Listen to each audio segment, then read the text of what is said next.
ہماری زبان میں مذکر مؤنث کا معاملہ ایسا ڈھب ہے کہ اس کا منطقی جواب نہیں دیا جا سکتا.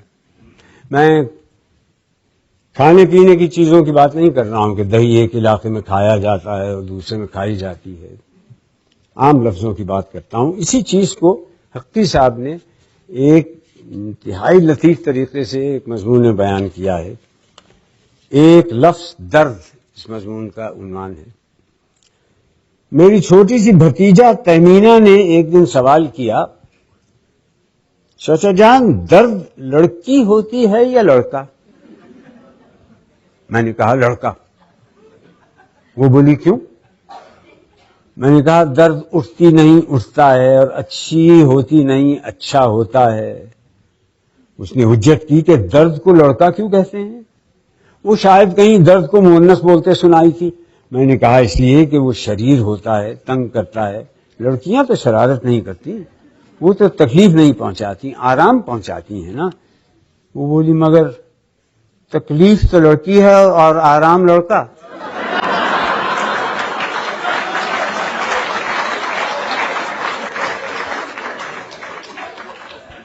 اس پر میں ذرا چکرایا، بات بنانے کو کہا بھائی بعض لڑکیاں بھی تو شریر ہوتی ہیں، آخر تو بس تکلیف ایک ایسی شریر لڑکی ہے. مگر دیکھو خوشی لڑکی ہے اور رنج لڑکا.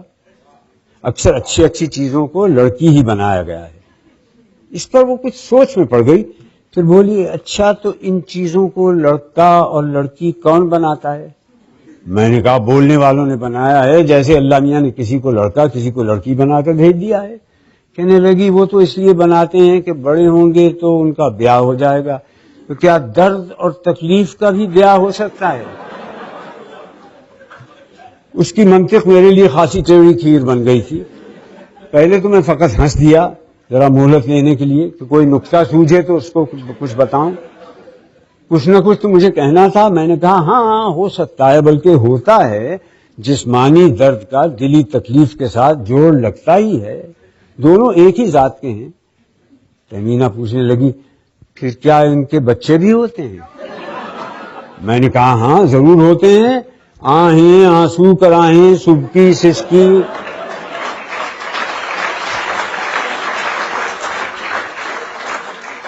انہی کے بچے تو ہیں. آنسو کو شاعر لوگ شریر لڑکا ہی بتاتے رہے. آنسو ٹھہرتا نہیں، گھر سے نکل پڑتا ہے. وہ بولی ٹھہریے ٹھہریے، ایک آنسو کو چھوڑ کر یہ تو سب لڑکیاں ہی لڑکیاں ہیں. آہیں کرائیں توبہ اوف سسکی. میں نے کہا کیا مذائقہ ہے، ان کے لیے کوئی جہیز وغیرہ کا انتظام تو کرنا نہیں پڑتا. اب اس نے پوچھا کہ انہیں پہچانتے کیسے ہیں کہ کون لڑکی ہے اور کون لڑکا؟ میں نے کہا ایسے ہی جیسے آدمیوں کو، یعنی نام سے. اب کسی کا نام شاہدہ ہے تو وہ لڑکی ہے اور شاہد ہے تو وہ لڑکا. شاہد کی طرح زاہد، قاصد، والد، مرشد، قائد سب لڑکے شمار ہوں گے. یہاں میں نے خود ہی اپنے آپ کو پھندے میں پھنسا لیا. وہ جھٹ بولی مگر قاعدہ تو لڑکا ہے. جب شاہدہ لڑکی ہے تو قاعدہ اور فائدہ لڑکے کیسے ہو سکتے ہیں؟ شاہدہ تو آتی ہے اور قاعدہ پڑھایا جاتا ہے اور فائدہ بھی ہوتی نہیں ہوتا ہے. میں پھر کھسیانی ہنسی ہنسا. بولا دیکھو یہ ذرا زیادتی ہو گئی، مگر سنو قاعدہ کی جمع قواعد کو مؤنث بنا دیا ہے. وہ فوراً بولی قواعد بن جاتے ہیں یا بن جاتی ہیں؟ ابھی تو آپ نے کہا کہ قواعد کو قاعدہ کے بدلے میں لڑکی بنایا گیا ہے. میں نے سنجیدگی قائم رکھنے کے لیے کہا مطلب یہ ہے کہ سن کر یا پڑھ کر اس کی آواز سے محسوس ہو جاتا ہے کہ لفظ مذکر ہے یا مؤنث. اس نے اپنی چلائی، کہنے لگی مجھے تو درد لڑکی لگتی ہے. میں نے پیچھے چھوڑانے کو کہا ہاں ہاں چلو تم یوں ہی بولا کرو، اور لوگ بھی بولتے ہیں تم اکیلی نہیں ہو. مگر یاد رکھو کہ مذکر مؤنث کی کچھ واضح علامتیں بھی ہیں.